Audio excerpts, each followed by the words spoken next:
As long as humans exist, there will always be someone challenging themselves to do something that hasn't been done before. You may ask why.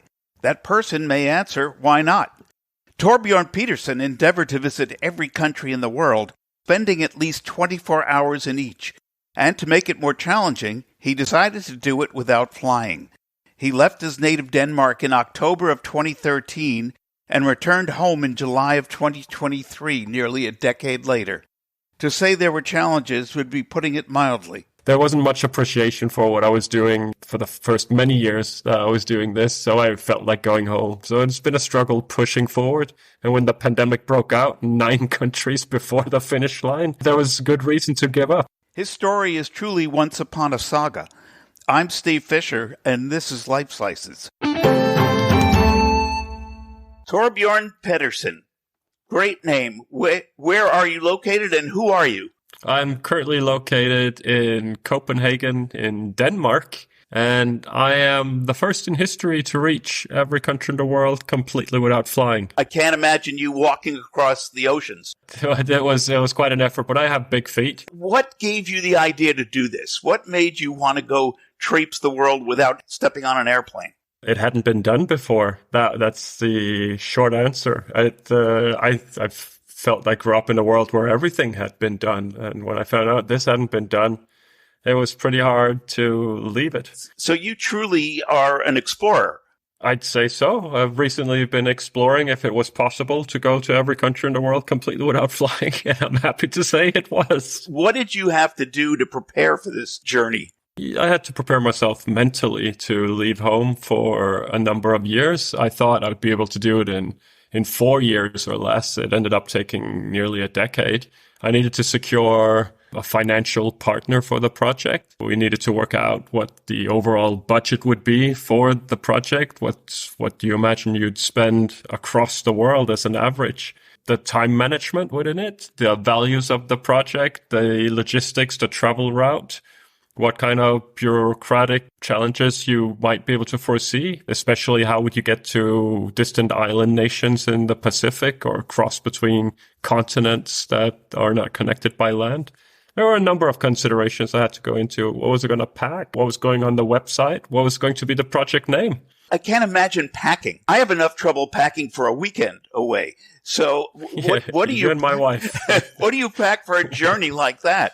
You pack clothes. In my case, I wanted to be able to put on clean underwear every day, and I didn't want to do laundry every second day. So I packed like 10 pairs of underwear. You pack for warm weather and for cold weather as well, and for wet weather. I packed a pair of running shoes so that I'd be able to go out jogging and stay fit. Packed books, cables for all the electronics that you're bringing. I brought a laptop and camera and phone and stuff like that. Some speakers. Packed a sleeping bag, a hammock, mosquito net that was fitted to the hammock, some rope, a couple of knives, a compass, and away you go. How many bags did you have? How did you carry all of that? Oh, that was all fitted into a duffel bag that could swing over my back. And then I had a small carry-on bag as well, which I would have between my legs when I was in a bus or a train. It does help to know that you're a young guy. So it's not like you're an 80-year-old man trying to do this. I might have caught up with you in life experience over the past 10 years. I'm sure you did. You probably surpassed me. When you were talking about the finances, how did you finance this journey? A premise for me was that I wasn't going to pay for it myself, that I thought the project was interesting enough that someone would come in and cover the budget. And the budget was set at $20 a day, so it wasn't all that much. And we did find sponsorship through Ross Energy. So that was nice. That was good. And I left home with the budget covered. Unfortunately, after a couple of years of traveling, the financial side of things for Ross Energy were more difficult. And they had to look for places where they could save money. And one place where they could save was definitely a guy trying to reach every country without flying. So I lost my financial backing. They came on years later, though. But there was a gap where I spent my savings and took a loan and a second loan. And I asked my followers if they wanted to make some donations. And yeah, so I found my way through it. Did you have to pick up any odd jobs along the way? Not so much, no. The project within itself was plenty of work, just getting the logistics and bureaucracy. And I traveled as a Goodwill ambassador of the Red Cross, so I was coordinating with the Red Cross globally and setting up meetings and taking time out to go and listen to the humanitarian work that was being carried out and learn about that. I was doing interviews. I was doing speaking engagements along the way. Some of those did pay, but in most cases I did them for free. I wrote a few articles as I went along and earned a little bit on that as well. And I got stuck for 2 years during the pandemic, and I did get a job while I was stuck. Oh, well, that's good. Do you plan to write a book on this adventure? Yeah. Yeah, I'm talking to different publishers right now, and there seems to be good interest. And I think we'll be able to present really interesting stories and a great adventure in book form. We're also working on a documentary. The documentary will be out next year, 2024, and I'll continue doing speaking engagements. I'm going on tour in early next year. Have any celebrities come calling to make a movie of it? No, not yet, but I'm saying Brad Pitt and no one less. You might get Tom Hanks. Yeah, I'd be proud. If Tom Hanks would do it, then Brad Pitt's out of the picture. Take us back to 2013. What were your feelings before you began the journey? I had some excitement about going out on a great adventure. I was thinking, if you go on a 2-week holiday and that's pretty good, then imagine what years would be like. And I thought I would meet a lot of interesting people and have great conversations, see things I've never seen before, and thoughts would enter my mind, things I've never thought about before, and taste food and smells, and just all the senses would be enriched and sort of chase this accomplishment. And much of that came true, but it came at a high price, though. What was the high price? It has been a lot of work, and it has been mentally tolling. There's been risk now and again. I had cerebral malaria, which could have ended my life within a couple of days. I've been at gunpoint a few times, but at one time where it was really serious, and I thought it was the end of the line because they told me this was the end of the line. 3 of the ships I traveled on board are confirmed to be at the bottom of the sea today. Some of these ships are like playing Russian roulette. Like, it's not a question about if they will sink. It's a question about when are they going to sink. Yeah, I've seen horrible things. I found 5 dead bodies on a beach in North Africa on the Mediterranean coast. These were probably refugees trying to make it across to Europe, but their raft or whatever they were on board collapsed and they drowned and were washed ashore. And that's imprinted on my mind even today.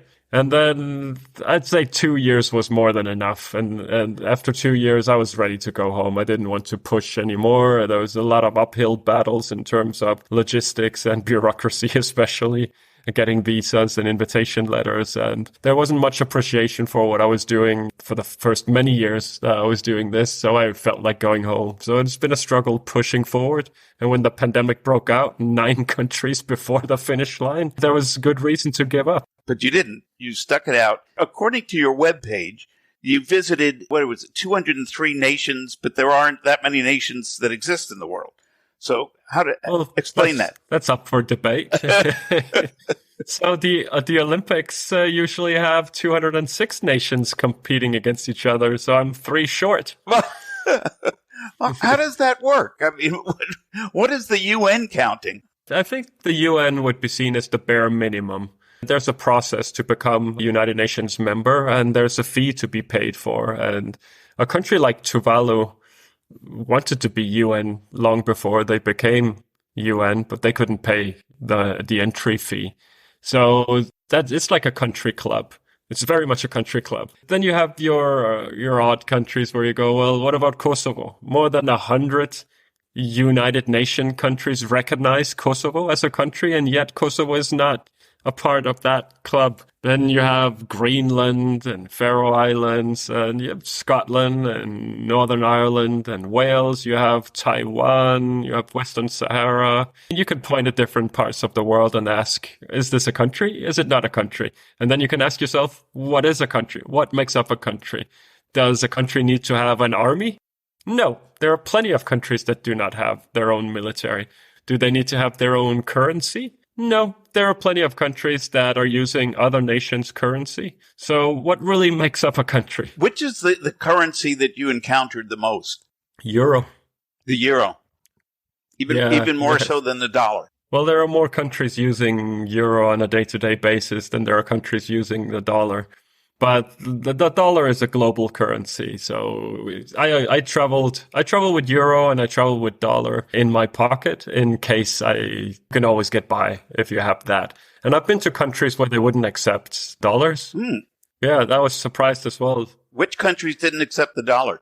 I'm making a list. That was yeah, go and talk to them. Where was that? Oh, it was Senegal, I think. It was in West Africa for sure. I think it was Senegal. And I was coming from Mauritania and I crossed into Senegal and I was speaking to immigration and I needed to get a visa, which was probably €50. Said I have US dollars. And they went like, no, thank you. I'm like, okay.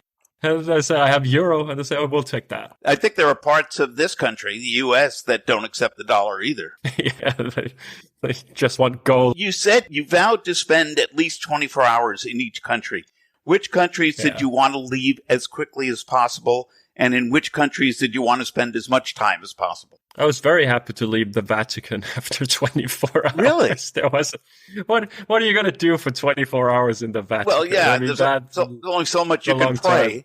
And if you're not a praying person, forget it. Yeah, and they make it hard for you in the Vatican as well. There are no hotels. You can't book a room, so there's no bed to sleep in. And there are no restaurants. You have to leave during nighttime, so they close up at around 10 or 11 in the evening, and you can come back at 6 or 7 in the morning. It's the only country I know of that if you're not a resident, they kick you out during the night. So I was happy to leave after 24 hours. I had to hide somewhere, of course, for the duration of the night in order to stay inside. Were you lurking inside the basilica? Or? There's an area which is sort of border territory between Rome, Italy, and the Vatican. And the guards within the Vatican, they only guard up to a fence. There's a fence, a fence you can step across, but they are not concerned about what's on the other side of the fence. There's about 6 feet on the other side of the fence, and then a short drop, like a step down, and then you're in Rome.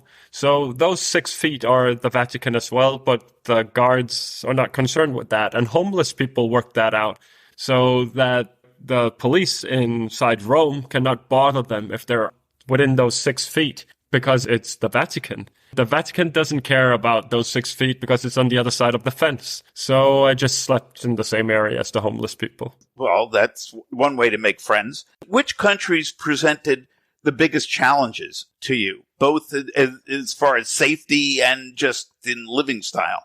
In terms of safety, I would probably say Yemen at the time when I went, and South Sudan at the time when I went. And in both cases, I didn't have a contact person and I didn't have enough time to prepare. And the political situation in both countries were highly unstable when I went.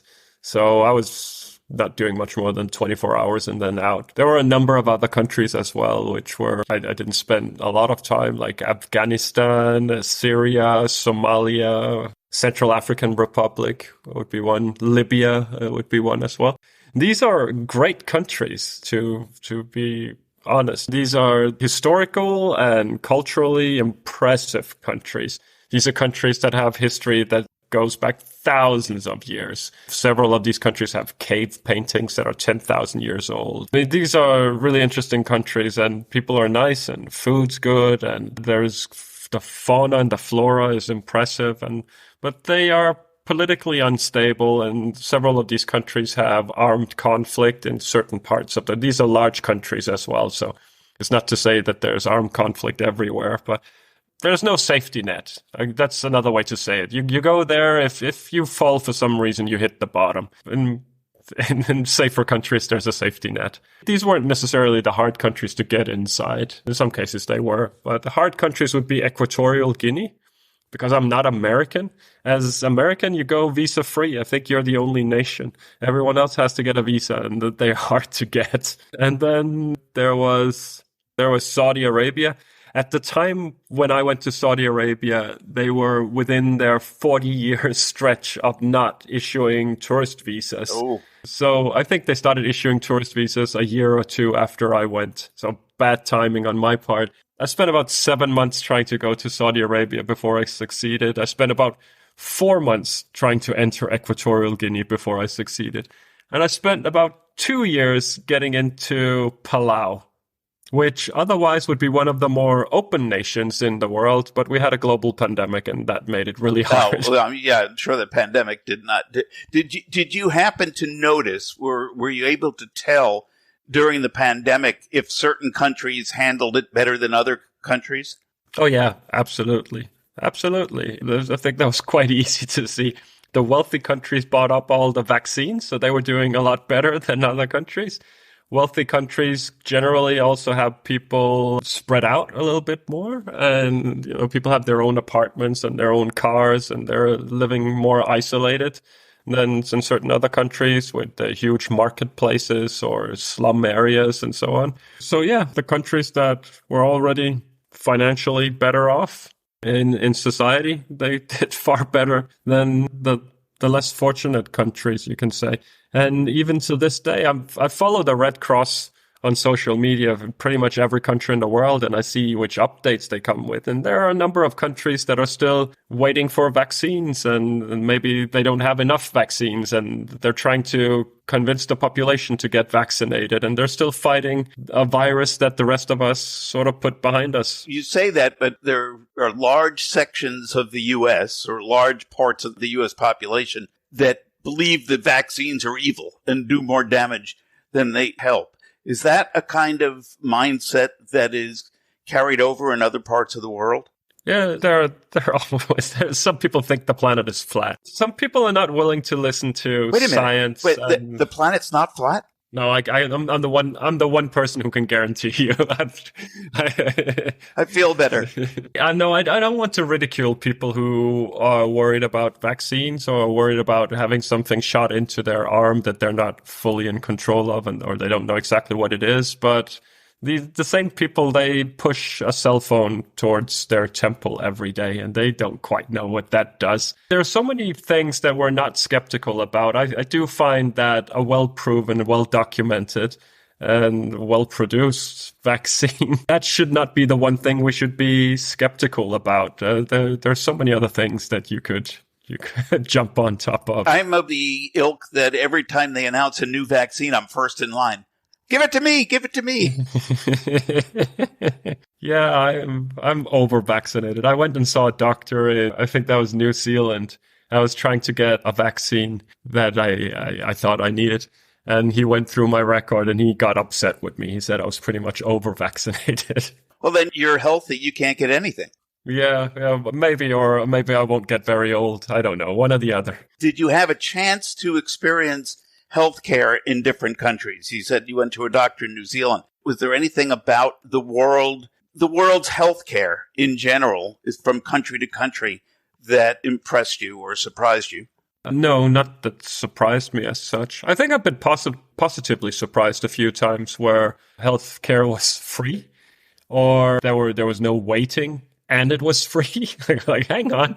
How come things are so great here? The countries where you expect that healthcare might not be proficient, or that it probably isn't. Like, there are certain countries where you might not want to go to a government hospital, where you'd hope that you'd end up in a private clinic. That things go hand in hand. There are some highly corrupt countries that are run into the ground and where things are not going as well as they are in other parts of the world.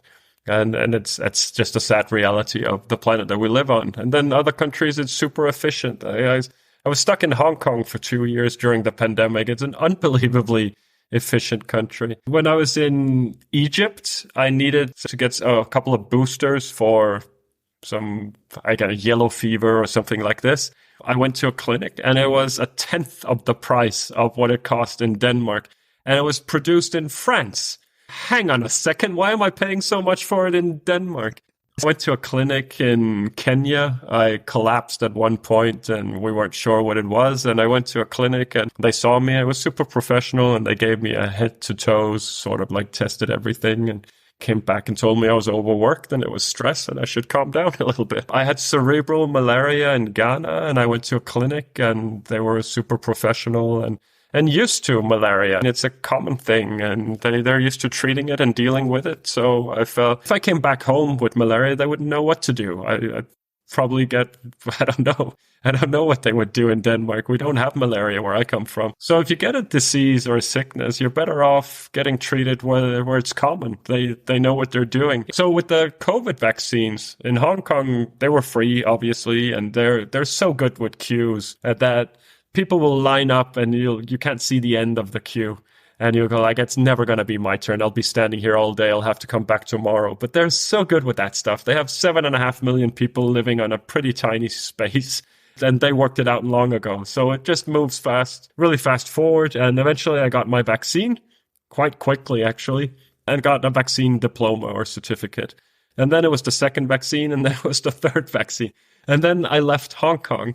Eventually, it had been a year since my last vaccine, and I was trying to get on board container ships. And it wasn't really an issue, but at the same time, people were questioning that my last shot was more than a year ago. So in Fiji, I went to a health clinic, I think government health clinic, and talked to them. And within 10 minutes, they gave me my fourth booster, and it was free as well. Lots of good healthcare around the world.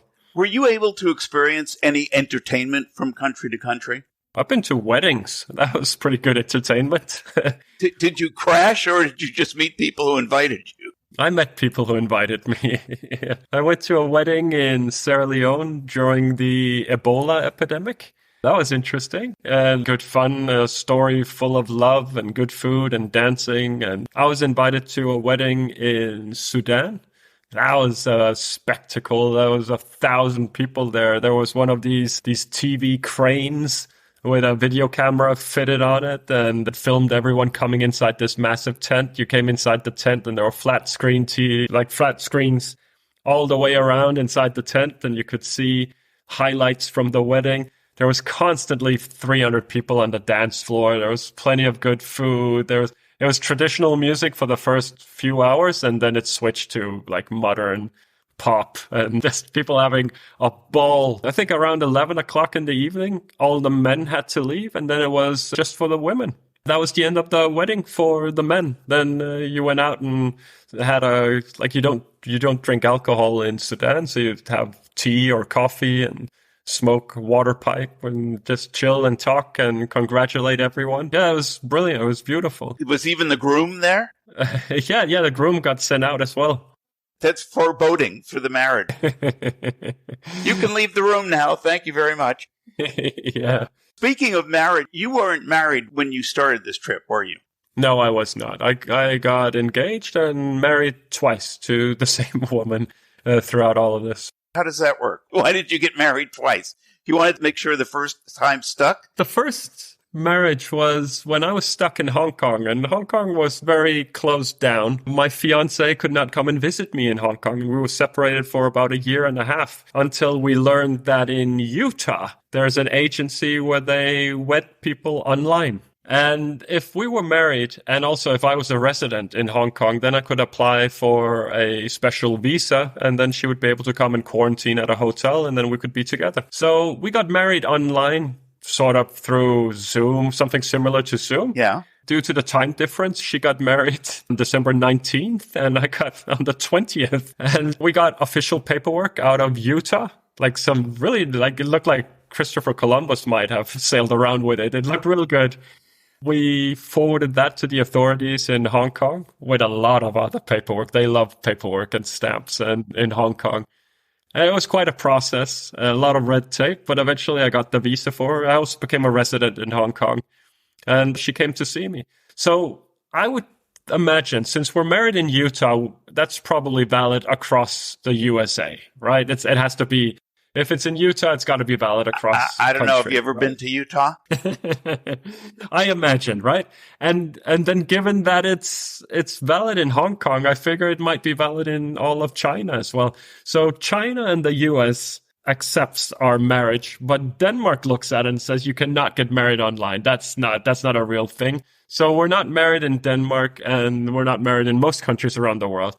So that meant that at a later point, when I finally left Hong Kong and I was making my way through the rest of the Pacific, my wife came to see me in Vanuatu, which is a beautiful island nation in the Pacific. And we met a German woman who's been living there for a while, and she owned a resort with her husband, and she organized it. We had a proper wedding. But then she had to process the paperwork through the registry, through government. And unfortunately, the government was hacked. There was a ransomware attack, and all their data, their hard disk, everything was locked up for several months. And they're on island time, so it took them quite a bit of time to get out of that. And then a typhoon struck hard, and the country was busy rebuilding, and then a second typhoon. So it hasn't been processed in Vanuatu yet. What we know is we're married in Utah, in Hong Kong, and in Vanuatu. Depending on which time zone you're in, you're not sure if you're married or not. Yeah, that's right. For your taste, which countries had your favorite cuisine? I would have to go with Italy, but it's so hard to choose just one country. There's so much good food in the world. But the thing with Italy is it's a rather large country, and it's a lot more than pizza and pasta, which people, they sort of latch on to Italy. That's a part of Italy as well, and I do like that. But they have amazing fish. They have great meat. They've got veal and pork and this and that. They've got seashells, and yeah, there's so much good food across Italy that it's a good bet. Now that you've traveled the world and you've visited every country, is there anywhere else on Earth you'd like to visit that you haven't been yet? Yeah, plenty of places. I'd like to go to Galapagos and see what that's about. I'd like to go to Easter Island. I'd love to go to Alaska and see Alaska. I'd love to go to Antarctica. I didn't have to go to Antarctica because there are no countries there. Most of the large countries, I saw a fraction.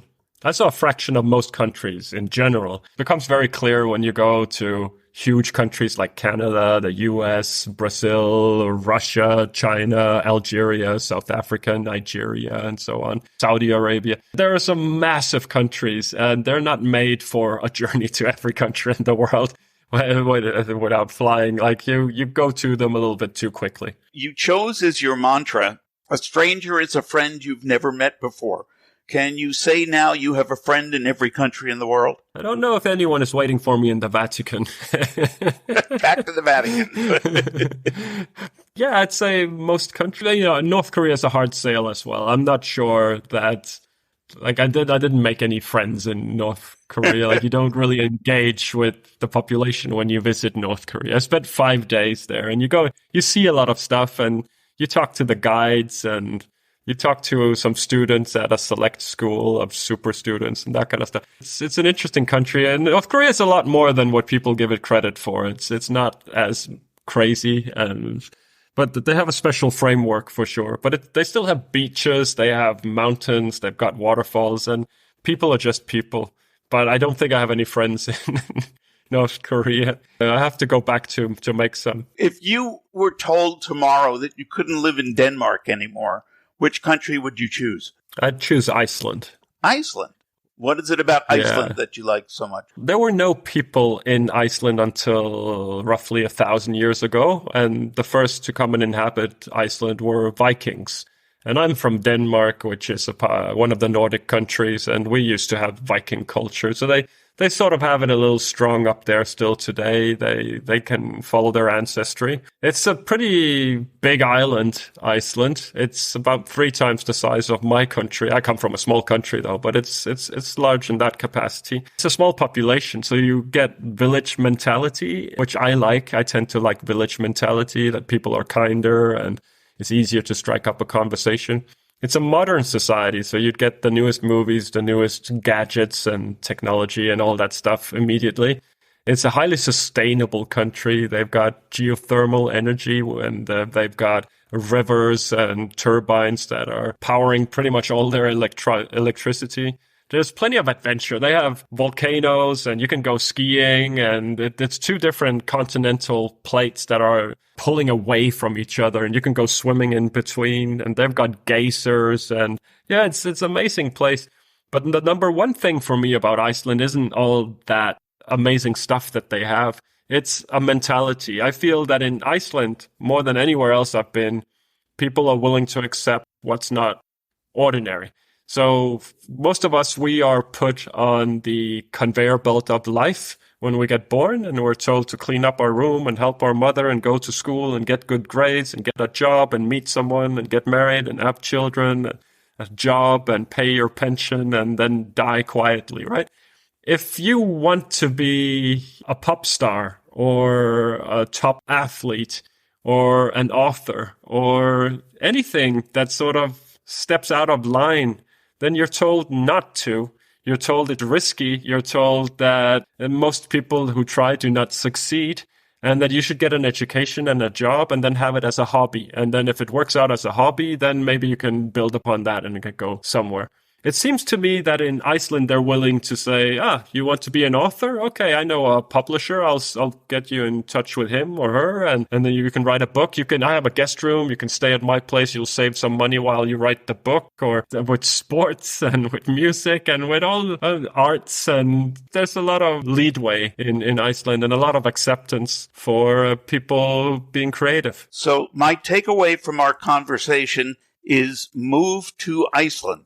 Yeah, it's very expensive. Is it? It's very, very expensive, yeah. Now that this experience is finished, how can people learn more about your adventures? People are more than welcome to come and find my social media. All of my social media is called Once Upon a Saga, with the same as the project name. I'm Thor Pedersen, and people are welcome to come and look me up. I'm on Facebook, on Instagram, on Twitter, on YouTube. There's a TikTok account where I don't dance. So people are more than welcome to come and find me. And Thor, is there any question that you would like to answer that I haven't asked? I spend a lot of time on the Red Cross throughout this project. I'm the one and only person to have visited the Red Cross in as many countries as I have. I paid a visit in 199 countries globally. I raised funds for the Red Cross with a lot of help from my online followers. I donated my own blood, and I encourage people to donate blood and make donations and donate your time as a volunteer. It's the world's largest humanitarian organization.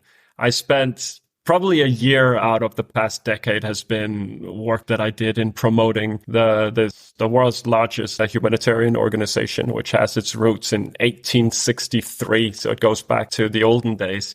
And it's a good place to get involved and something to support. So are you packing for another trip, or are you done traveling for a while? No, my mother is from Finland. So I recently came back from visiting her in Finland. That was my first trip. And I'll soon be off to Portugal, where I've been invited to come to a speaking engagement at a conference. And then the next trip after that will be France and Germany and France, where I've been invited for various reasons. And then I have Azerbaijan coming up in, I think, November, where I'm going on a small expedition. I really feel like I'm not getting out enough. Yes. Yeah, you should. That's go out and rub shoulders with other people, talk to them, listen a lot, be polite, remember you're a guest, and learn as much as you can. Thor, let me just say, this time, can I take it you're taking your wife with you? No. My wife went with me to see my mom in Finland, but everything else would be solo travel on my part. You are a glutton for punishment, or she is. I'm not sure who is. She's busy. She doesn't have time to come with me. Well, Thor, thank you so much for your time. I really appreciate it and enjoyed talking to you. Yeah, likewise. Thank you so much for having me on Lifeslices.